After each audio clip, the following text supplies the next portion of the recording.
In the last 3 series, they've dropped over 50 catches.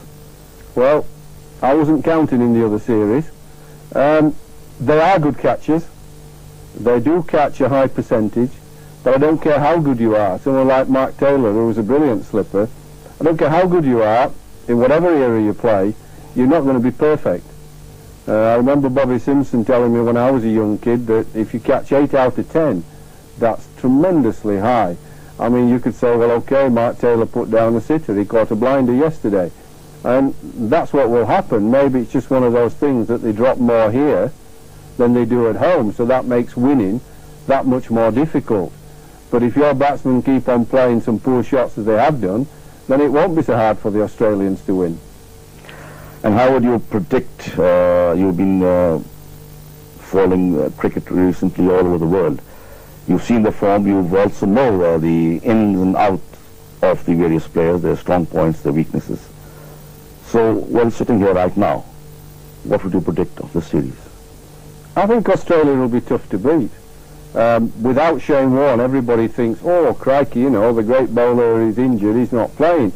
But the reason they are world champions is because they have a lot of very talented players. They have some good players who are mentally tough. They didn't get to be world champions through one man. Sure, he's a fine bowler, but McGrath's a fine bowler. You take the War brothers, Mark Taylor, there's some very good players there.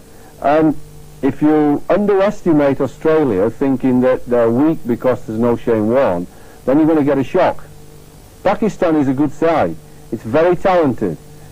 It hasn't shown itself to be as mentally tough as Australia over a period of time. They've usually had quite a bit of infighting, either inside the team or without in committees. You've got one now about allegations of bribery, etc. And there's always something rumbling on in the background which takes away from the team. The team is trying very hard. I thought their performance in the Sahara Cup to beat India was a terrific performance. I think they're talented players and good enough to give Australia a good run for the money. And if they're playing together and playing at their best, they are capable of beating Australia, no doubt at all. They have enough talent. But talent alone doesn't just win you matches or a cricket series. You've got to have character, you've got to have mental toughness, you've got to have a lot of heart, and you've got to play together as a team. And the one thing the Australians do, they do play hard, mentally tough, and they play as a unit, as a team. They are not easy to beat.